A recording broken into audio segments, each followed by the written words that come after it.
บายเดียวมาเที่ยวกาญจนบุรีเนาะยังนั่งรถไฟเหยียบ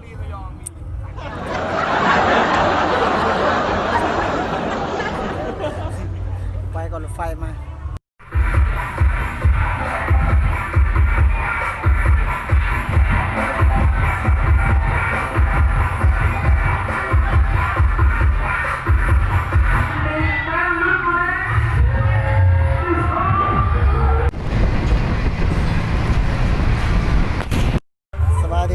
พามาเที่ยววัดเนาะวัดอยู่กาญจนบุรีเนาะมีเสียงเพลงมันลังลายบ่อยากนั่นนะบ่อยากถ่ายมีทางรถไฟนี่พาไปเที่ยววัดกาญจนบุรีบรรยากาศกูเอาตั้งแต่กูบ่ได้ถ่ายบ่ได้นั่นไปแล้วมึงบรรยากาศไหมบรรยากาศมูลสูงได้ขึ้น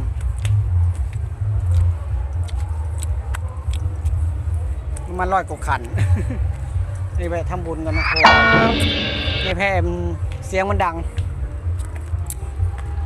มาทำบุญกาญจนบุรีบรรยากาศแบบมันนอกวิวสวยงามมันถ่ายรูป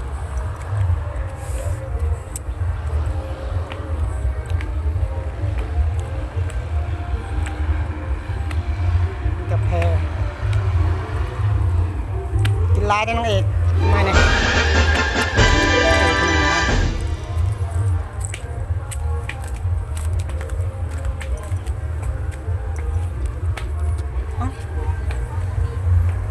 คนไม่เท่า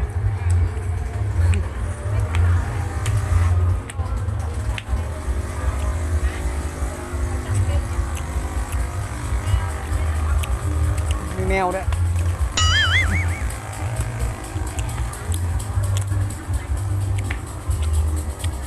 ไม่ไปเสียงซีเถอะ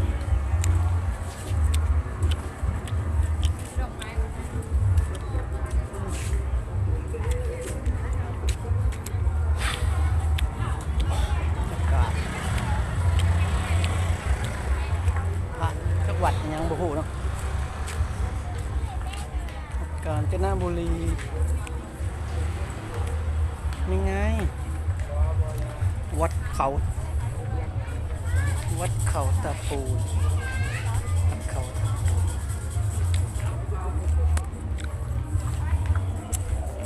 ตามมานั่งเอกอ๋อดีขอให้เลขถือเลขรางวัลที่ 1ไง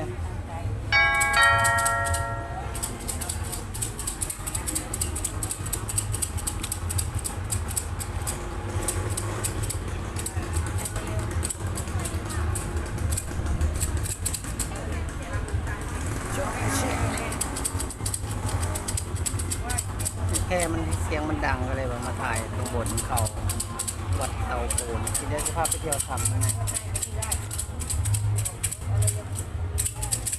เอาทำไปเรื่อยๆทำไปเรื่อยๆ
รางวัลที่ 4ก็มา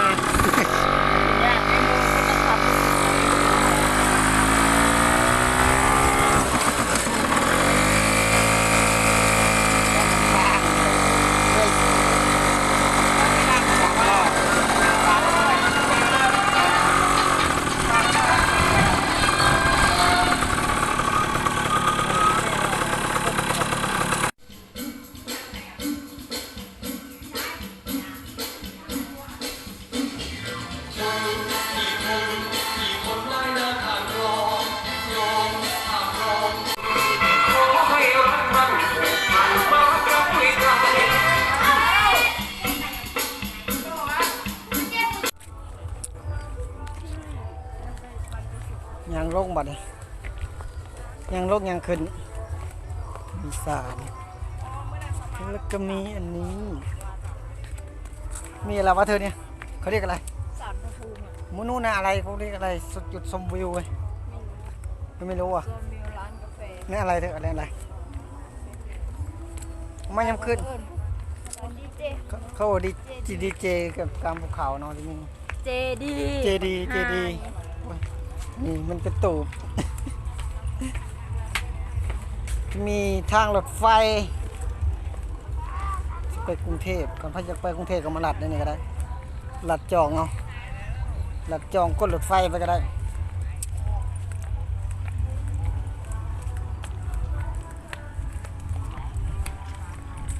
โอ้บรรยากาศตัวว่าเธอเดินไปดิถ่ายวิดีโอให้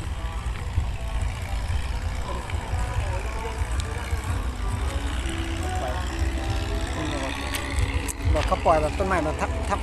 ตามธรรมชาตินะแต่ว่าเขาจะบนตัดถึงคือบ้านเฮาเป็นเมืองลาวเนาะเขาก็จะปล่อยแบบบรรยากาศแบบมีเรือเดินผ่านแพร่ยอด